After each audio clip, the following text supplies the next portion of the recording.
Okay, let's dive into this. Welcome to This Explainer. Today, we're going to unpack one of the most massive, literally world-altering events in human history, America's dual front fight in World War II.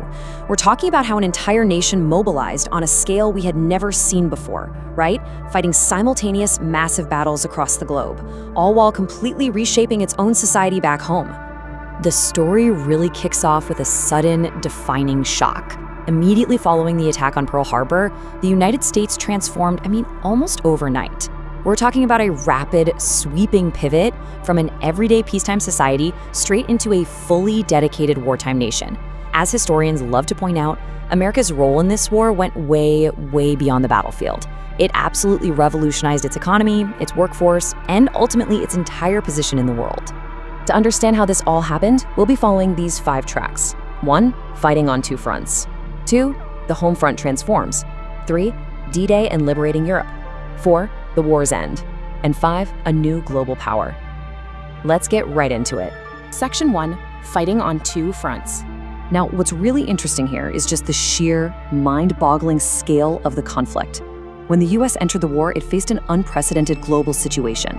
Over on one side, you've got the Pacific Theater, fought against Japan, which was heavily reliant on these intense naval and island-hopping battles. Then, on the totally opposite side of the globe, you've got the European theater, fighting against Germany and Italy.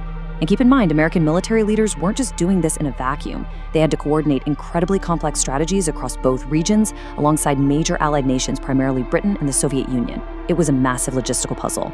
Let's move to the timeline and see how this builds. A huge turning point hits early on, in June 1942, with the Battle of Midway in the Pacific. Historians widely point to this specific naval battle as the absolute game changer. It was the moment that fundamentally shifted the momentum toward the Allies, proving for sure that America's rapidly mobilizing forces could strike back and hold the line. Section 2. The home front transforms. Now, to sustain that kind of global momentum, something incredible had to happen back home. American industry rapidly, and I mean rapidly, shifted to wartime production. This was unprecedented industrial mobilization. Seriously, picture factories that used to pump out family cars suddenly manufacturing military equipment, ships, aircraft, and supplies at a scale the world had literally never seen before. It drastically strengthened the entire Allied war effort. And with millions of men serving overseas, we saw a massive cultural shift. Women stepped up, increasingly taking on the industrial and manufacturing jobs previously held by men. You know the image, right? Forever immortalized by the iconic Rosie the Riveter poster, the workforce was just fundamentally changed. However, as we look at all these economic triumphs on the home front, we also have to confront this stark number right here, 120,000. During this exact same period of national mobilization, the US government forcibly relocated and incarcerated roughly 120,000 Japanese Americans in internment camps. It's a very sobering reality running directly parallel to that economic boom. Today, it's a policy that is widely regarded by historians and the US government itself as a deep, serious violation of civil rights. Section 3. D-Day and liberating Europe. By pouring its newly mobilized resources into Europe, the Allies set the stage for June 6, 1944, which brought us one of the most significant events of the entire war, D-Day. Allied forces, including a massive contingent of American troops, launched this staggering amphibious assault straight onto the beaches of Normandy, France. The sheer logistical achievement required to pull this off was just mind-blowing, and the goal was crystal clear: kick off the liberation of Nazi-occupied Western Europe. But while the invasion was ultimately a success, we really have to recognize the immense human cost here. There were thousands of Allied casualties on the very first day alone.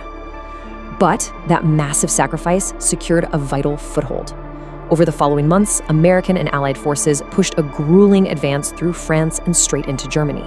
They were strategically squeezing the German army from the west, while Soviet forces were simultaneously advancing hard from the east.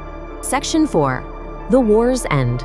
So this dual-pressure campaign in Europe finally broke the Axis powers there, bringing us to the final, very difficult months of the global conflict. Germany formally surrendered in May 1945, but the war in the Pacific was still raging on.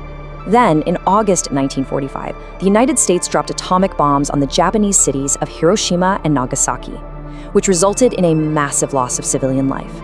Japan formally surrendered shortly after, in September, and this brilliantly illustrates a subject of intense, ongoing historical debate.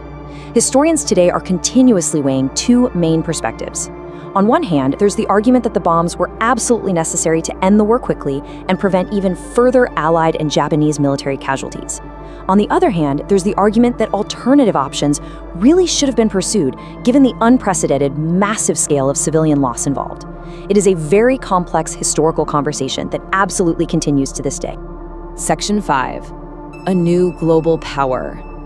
With the formal surrender of Japan, the most destructive conflict in human history finally came to a close, and the world was left to look at the immediate aftermath. What we see is that America's role in World War II involved massive military engagement across two continents, combined with sweeping, dramatic changes right on the home front. All of that unprecedented mobilization, the sheer industrial might, and the newly demonstrated military capabilities culminated in one inescapable reality. The country was propelled into a completely new kind of post-war era. The United States had emerged as a leading global power. So the world had changed forever, largely due to a technology that almost no one even knew existed until the exact moment it was used. Which leaves us with a fascinating, really provocative question. How were the atomic weapons that ended the war secretly developed in the dark? Think about it. What was the unbelievable scale of the covert operation required to actually build them? Well, keep that question in mind, because that leads us naturally right into our next chapter, the secret history of the Manhattan Project.